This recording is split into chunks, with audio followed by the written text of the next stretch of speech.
Ini adalah hari pertama di mana kami akan menjalankan tugas teknik penulisan karya ilmiah. Dan untuk hari pertama ini kami akan melakukan wawancara oleh kepala desa. Dan inilah perjalanan kami. Oke, kami telah sampai di Siak Kecil yang merupakan desa kami berdua. Dan bisa dilihat ini merupakan kantor desa Tanjung Blit yang merupakan nama tempat kami. Selanjutnya juga terlihat Tugu Sirsak, jadi salah satu ikon desa Siak Kecil. Nah, di sini terlihat pohon sirsak yang ditanam di pinggir jalan. Biasanya, buahnya ini bisa diambil untuk pembuatan dodol. Sedangkan untuk daunnya biasa digunakan untuk menjadi teh. Dan ini akan menjadi pembahasan kami nanti. Oh iya, di sini kami mengambil beberapa daun sirsak. Tenang aja ya, semua pohon sirsak ini milik masyarakat kok. Jadi siapapun boleh mengambilnya. Di sini sekarang kami mau siap-siap untuk pergi wawancara. Sebagai pemberitahuan, kami mendapat izin waktu untuk mewawancarai kepala desa kami ini sehabis maghrib. Dan sekarang tampak kami sedang dalam perjalanan. Dalam perjalanan ini kami membutuhkan waktu 25 menit. Oke, dan sebentar lagi kita sampai. Wawancara bersama Bapak Joko Margono. Nah, Kak, Assalamualaikum warahmatullahi wabarakatuh. Waalaikumsalam warahmatullahi wabarakatuh. Perkenalkan Pak, di sini saya Lulu Sofiatul Jana dan teman saya Husnul Khotimah. Di sini kami salah satu murid dari STEM Bengkalis, Prodi PAI. Di sini kami ingin mewawancarai Bapak untuk memenuhi matkul tugas kuliah yaitu teknik penulisan karya ilmiah. Apakah Bapak bersedia untuk diwawancarai? Bersedia. Nah, di sini kami ada beberapa pertanyaan untuk Bapak. Yang pertama, di sini kami akan membahas mengenai produk dodol dengan produk teh. Nah, yang pertanyaan pertama, siapakah yang memulai pemikiran untuk memulai produk ini, Pak? Apakah berdasarkan pemikiran Bapak sendiri atau hasil musyawarah dari desa? Baik, terima kasih. Ya, perkenalkan nama saya Joko Margono, Kepala Desa Tanjung Blit. Jadi cikal bakal dari teh sirsak dan kemudian juga produk turunannya dari buah sirsak itu sendiri yaitu dodol yang kita kolaborasikan menjadi makanan yang bisa kita pasarkan. Jadi punya cerita. Jadi kalau untuk penggagas itu semua adalah saya, mulai dari penanaman sampai produk turunannya. Jadi kemudian kami kembangkan di BUMDes yang sekarang salah satu penyumbang PADES ataupun penghasilan asli desa. Lanjutnya deh. Oke, untuk pertanyaan kedua, kira-kira perlu berapa tenaga kerja Pak untuk membuat produk-produk ini? Ya, kita juga melihat volume yang kita produksi. Sekiranya banyak, tentu memerlukan tenaga banyak. Tapi kalau untuk teh sendiri itu rata-rata 3-4 orang untuk pembuatannya. Sedangkan dodol, karena kami kalau membuat dodol rata-rata tuh sekali buat 3 varian rasa. Jadi dari 3 varian rasa itu rata-rata satu kuali untuk pengadukan itu rata-rata 3 orang. Jadi tinggal kita kalikan aja 3 kali 3, berarti 9 orang untuk pekerjanya yang kita pergunakan untuk ngaduk dodol itu sendiri. Lalu untuk pertanyaan ketiga, saya penasaran nih Pak tentang cita rasa dari dodol dan teh yang dibuat ini. Iya, kalau teh sendiri bukan hanya berguna untuk kesehatan, tetapi sudah sama rasa dengan teh biasa. Dan kemudian juga yang terpenting, daun sirsak sendiri ini adalah fungsinya banyak untuk kesehatan, termasuk untuk mengurangi tekanan darah tinggi, kolesterol, asam urat. Ini banyak lagi kegunaan-kegunaan yang sangat bermanfaat.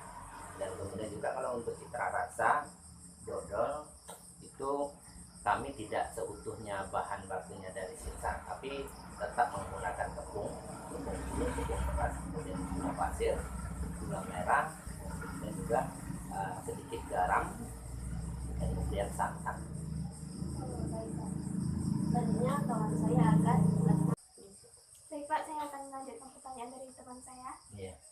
Berapa modal awal yang dibutuhkan untuk membuat produksi ini Pak? Baik, ya kalau untuk teh sirsak sendiri itu sebenarnya modalnya tidak besar karena kan kita bahan baku sudah tersedia. Untuk satu kemasan 5.000 kita termodal 1.500 untuk teh. Dan kemudian kalau untuk dodol, untuk per kilo jadi itu kita jual kan 100.000 per kilonya. Jadi termodal kita 60.000.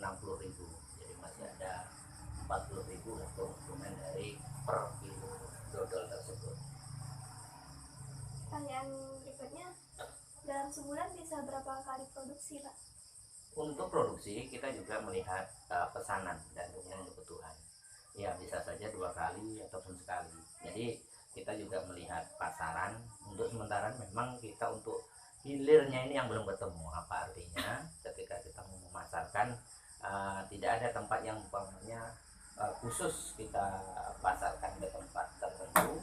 Inilah yang sedang kita upayakan mencari bagaimana jalan keluarnya supaya produk yang kita sudah jadikan ini bisa langgeng pemasarannya. Cuman untuk sementara memang belum. Kita memasarkan ketika ada pesanan ataupun ada ketika kegiatan-kegiatan seperti bazar ataupun pameran.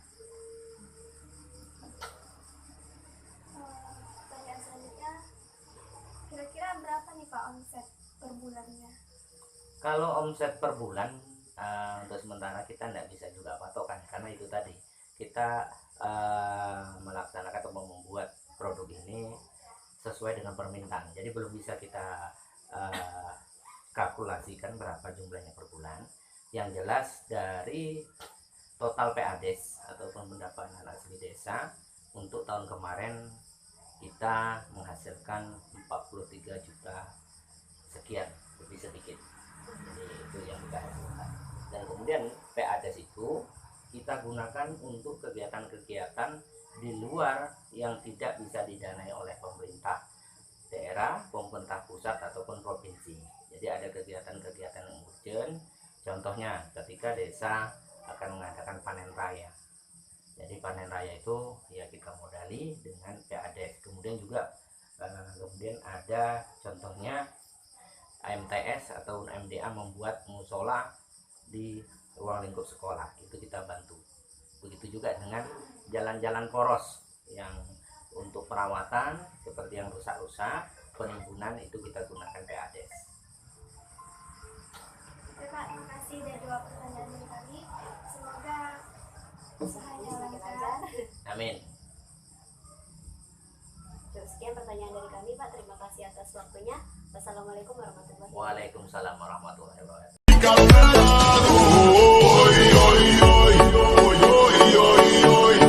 É pra quebrar com duro, vamos dançar com duro. Oi, oi, oi, oi, oi, oi, oi. Seja morena, loira, vem balançar com duro. Oi, oi, oi. Nah, ini adalah hari kedua di mana kami akan menampilkan proses pembuatan teh daun sirsak yang akan dibantu oleh Bu Wati selaku masyarakat dari Siak Kecil. Tahap yang paling awal adalah memetik daun sirsak. Cara memetiknya yakni dengan mengambil 6 daun dari satu tangkai yang paling ujung. Biasanya kita pilih yang agak muda agar cita rasanya lebih nikmat dan lebih terasa. Proses setelahnya adalah mencuci daun sirsak dan memisahkannya dari batang daunnya. Dilakukan secara perlahan dan satu-satu ya. Kemudian adalah meracik daun sirsak. Pada tahap ini, racik daun sirsak dengan memotong daunnya hingga berbentuk kecil-kecil dan sedikit lonjong. Di sini kami juga coba-coba untuk meracik daun sirsak. Tampaknya memang mudah. Namun, sebenarnya untuk pemula mungkin agak sulit karena daun yang dipotong ini memang benar-benar harus kecil. Oke, langkah selanjutnya kita jemur daun sirsak yang sudah kita racik tadi. Jangan langsung di bawah matahari ya, cukup diangin-anginkan. Biasanya proses ini membutuhkan waktu hampir seminggu. Nah, selanjutnya kita angkat daun sirsak yang sudah dijemur tadi. Ini kita gunakan daun sirsak yang sudah agak lama ya. Oke, sekarang kita pindah posisi.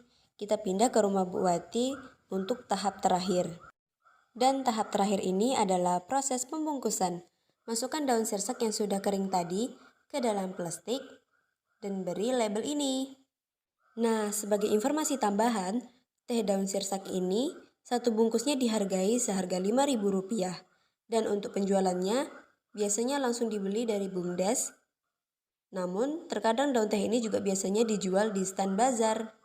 Dan asal teman-teman tahu, Di desa kami ini tidak hanya menjual teh daun sirsak saja loh, tetapi masih ada 2 produk lagi, yakni dodol dan juga minyak serai. Namun, karena prosesnya yang agak sulit dan belum adanya pesanan yang datang, jadi kami hanya menunjukkan proses pembuatan teh daun sirsak ini saja. Dan gacha, ini dia jadi.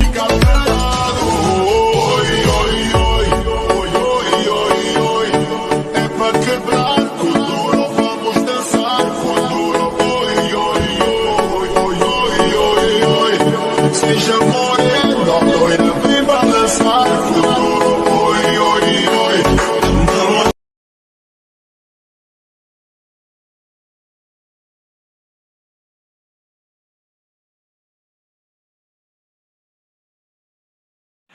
Halo, aku mau cerita. Selama seminggu yang lalu, aku tuh mengalami batuk. Dan aku juga udah coba beberapa obat batuk, tapi belum ada hasil juga. Jadi ada kemarin teman aku rekomendasiin untuk coba teh sirsak ini.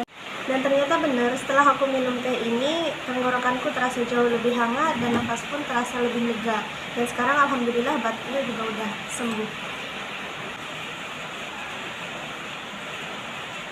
Baunya tuh kayak Thai tea dan rasanya juga lumayan enak dan yang pasti berkhasiat.